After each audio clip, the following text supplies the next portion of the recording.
Hello everyone, welcome to my channel where mathematics is made easy by Jaya Miss. This video I am covering chapter 1 complex number, all basic concepts based on complex numbers which are very useful to solve sums ahead in the exercise. This video I am starting with all the basic concepts of complex numbers, that is lesson number 1 from mathematics part 2. Very first, let's start with the definition given in our textbook. Now, if you watch this video till the end, you will be thorough with all the basic concepts in this lesson, which will eventually help you solve the sums from exercise easily. Okay, the definition in the textbook says a number of the form a plus ib. Now this can also be written as bi. So a number of the form a plus ib where a, b belong to real number and I is equal to root of -1 with I square is equal to -1 is called a complex number. Now what we will do, we will start with the definition from the book, and then we will try to understand this our own way, our own special way I should say. Okay, a complex number, and a complex number is denoted by capital letter Z. Okay, so symbolically we can write Z is equal to a plus ib, where a is the real part and b is the imaginary part. Now what is real part and imaginary part, I will take that into detail soon. We will just write it down. A is the real part, b is the imaginary part. You're seeing the letter I, small letter I associated with b, that's why this part becomes the imaginary part. Here a and b belongs to real numbers. Okay, now this is also denoted as REZ, that is real part of Z is given by A.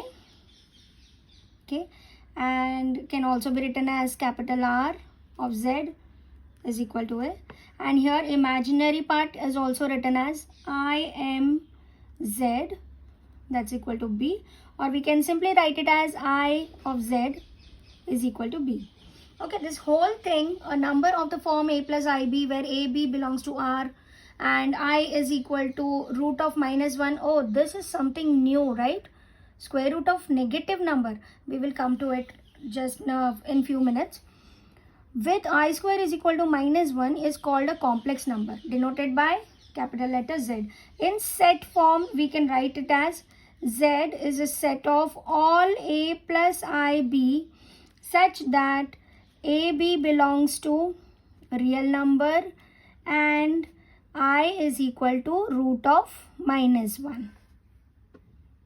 Now let's brush up a little bit about numbers, which we have already done in our school section, but still let's try to check this out once again.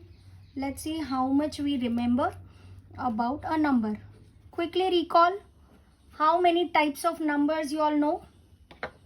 The very main categories actually are real numbers, and the second one which we will be seeing in this lesson, but I'll come to it later, where real numbers are actually rational numbers and irrational numbers. This together are called as real numbers. Now what are rational numbers? Any number that can be expressed in P upon Q form. Irrational number, you remember, an infinite decimal expansion with no regularly repeating digit or group of digits, or simply you can say a non-terminating, non-recurring division. Okay, and here any number that can be expressed in P upon Q form, that is numerator upon denominator form. Apart from this, what we had studied a whole number, set of whole number which start from 0, 1, 2, 3 till infinite. After that, we have studied natural numbers that starts from 1, 2, 3 and goes on. Okay, and then we have also studied integers that starts from infinity. and -1, 0, 1, 2, 3, and so on, right? Now this is it. Numbers are of two types, where first type we have seen real numbers, which consists of rational and irrational. The second type is called imaginary number, or you can say, see, always this is the best way of gaining knowledge.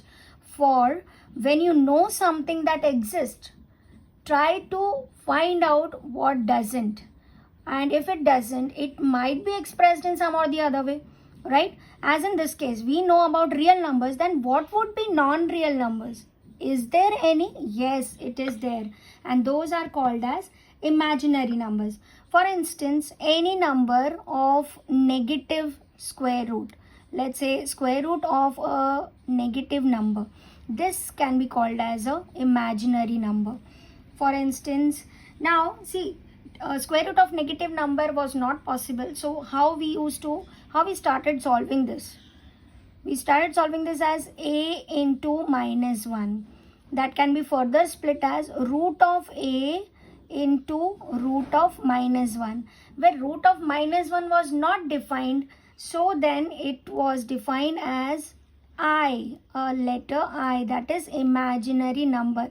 And here comes the imaginary number. And then comes the complex number, where complex number is the combination of real part and imaginary part, as a plus ib. I hope this concept is clear. And imaginary numbers, complex numbers, one more example I will write here for let's take it here. Complex numbers, let's say if it is z is equal to -2 plus 5i, then 2 becomes the real part and 5 becomes the imaginary part. I hope for now the concept of complex numbers is clear. Let's move ahead, but before I go, I want you to think for this question on your own. When I said about whole numbers, natural numbers and integers, and real numbers and imaginary numbers, and rational and irrational numbers, see, when you see this rational or irrational, all this category can be expressed as rational, right? And then further into irrational numbers also can be included here separately. So both are real numbers.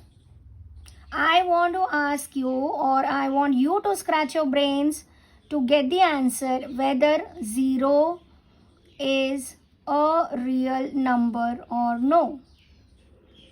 Okay, so you have to think about this. Is 0 a real number? Now keep thinking, get the answer, and I move ahead in this video.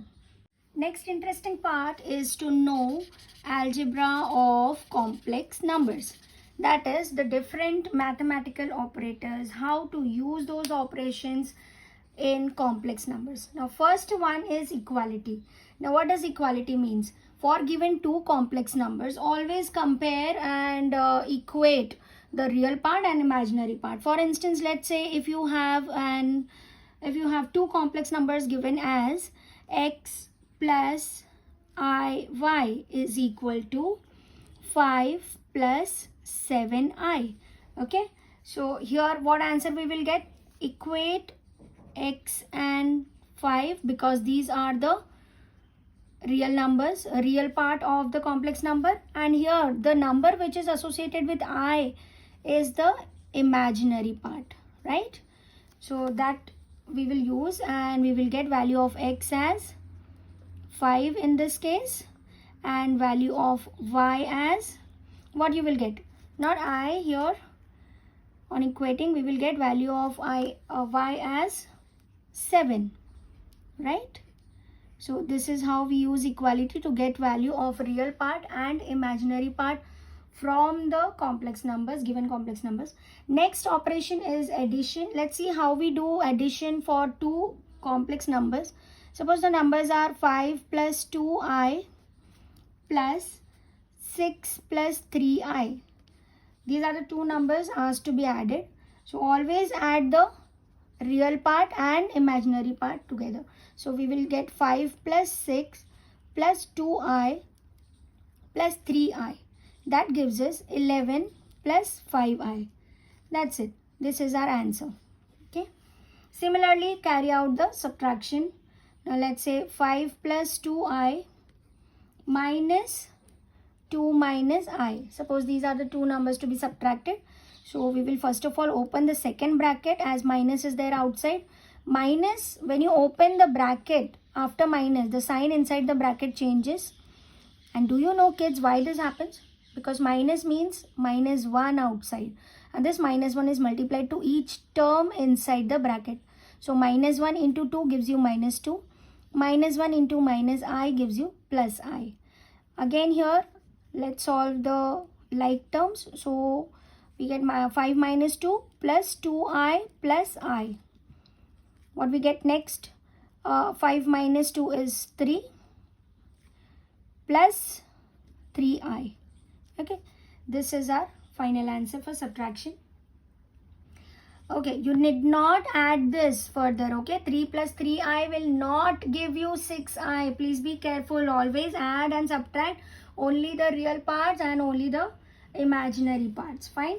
Next we come to scalar multiplication. Now let's say you are asked to multiply a scalar value, let's say 7 to 2 plus 3i complex number. So what will happen? You will multiply this to each term inside the bracket. So 7 into 2, 14 plus 7 into 3i, 21i. This will be the answer. Okay. Next let's see how to multiply two complex numbers. Okay. Now for this I take example, let's take any example randomly.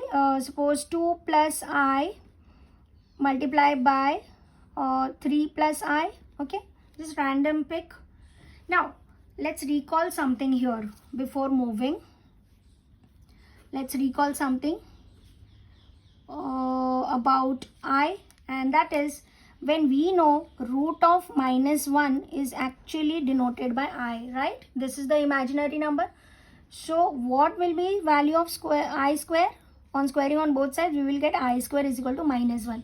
This is very helpful in solving multiplication of complex numbers. So let's solve this. 2 into second bracket. Simple way how we used to do in school time. Same way, solve multiplication of these two brackets. 6 plus 2i plus 3i plus I into I square. Okay. What we are getting?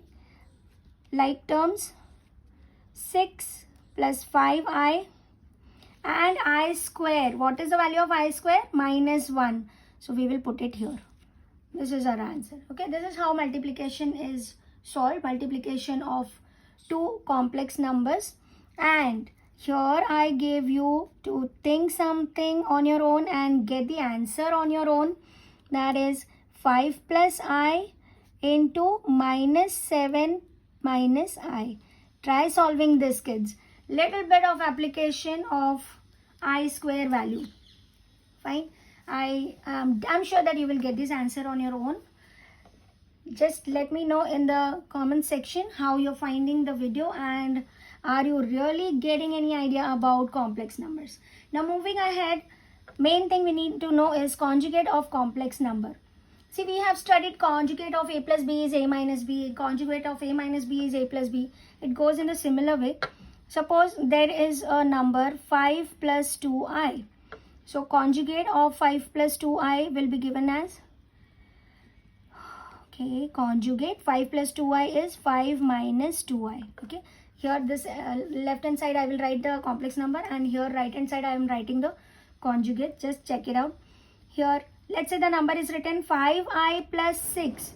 So conjugate will be minus 5i plus 6.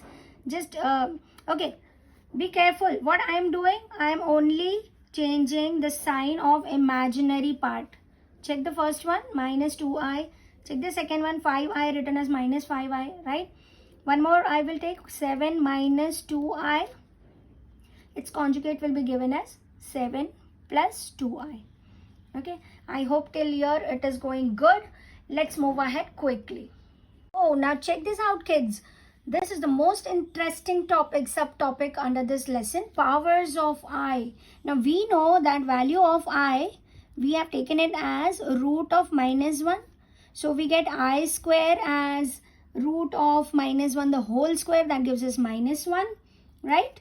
So what would be the value of the next raised power? I raised to 3. What we can write? I raised to 3 we can write as I square into I. So we get minus 1 into I. That way we get value of I cube as minus I. Okay. And value of I raised to 4. Let's check this out. I raised to 4 can be split as I square into I square. What we get? Minus 1 into minus 1, and that is giving us 1. Okay. So I raised to 4 value is 1. Now very important thing here is, remember I is equal to root of minus 1. I square is equal to minus 1. I cube is equal to minus I, and I raised to 4 is equal to 1. This is the main concept of powers of I which you will be needing to solve all the sums further. Okay. Now let's try to move ahead in this and try to make this little interesting. What if you get I raised to 74? Okay, so what we will do, we will split this up. Now I am actually comfortable to split it as I raised to 2 and then whole raised to what? Divide 74 by 2. What we get? 2 3s are 6 and 2 7s are 14, right? 2 7s are 14, 2 3s are 6 and 1 7. This is 72. Now what I'm trying to do here is, since a raised to m into a raised to m whole raised to n gives you a raised to m into n, laws of indices, right? I'm using that here. Now I know value of I square, so we write here minus 1 raised to 37. When you will multiply minus 1 to itself 37 times, what answer you will get? Oh, this is something very big to think on. So what we will do, it's very easy, I'll tell you. When the raised power is odd, when the index is odd, the answer is negative. So since we are multiplying 1 by itself, ultimately answer is going to be 1, and since it is negative raised to odd power, answer is minus 1. I'll take 2 more examples here. Here I took I raised to 74. Let's take I raised to 75, an odd power. What I'll do, I'll separate one I so that I get I raised to 74. Okay, so I raised to 74 into I. Here which indices law I have used? A raised to m into a raised to n is equal to a raised to m plus n, right? So I get 74 plus 1, 75. Okay, fine. I am trying to explain it here, so I am not taking the answer directly. So again, I raised to 74, I'll write it as I square whole raised to 37 into I. So next step, I'll get minus 1 whole raised to 37 into I. So answer is minus 1 into I, that gives us minus I. I hope you are understanding the sums. I'm taking one last sum, one last example here. Let's say I raised to 101. So what you will get? Let's separate this and make the even power. I will write 101 as I raised to 100 into I, right? So here we will get I raised to 2 whole raised to 50 into I. That gives us minus 1 raised to 50 into I. Now see the raised power, the index is even. So minus 1 raised to even index will be plus 1. Okay. So we will get 1 into I. Final answer is I. Good going. I hope you understood all the sums which I have taught here regarding find the values of powers of I. This is for you. Okay, I write here self. Try to find values for I raised to 9. Find values for I raised to 56. Find value for I raised to 700. Find value of I raised to 1000. I hope now you won't find any difficulty in finding all this answer. Children, this was about basic concepts in complex numbers. Please go on practicing, keep on practicing and excel in mathematics. Maths is fun. We will meet in next video with sums from exercise. Keep practicing. Keep watching the video in repeat mode so that you understand all the concepts thoroughly. Thank you for watching. Meet you in next video.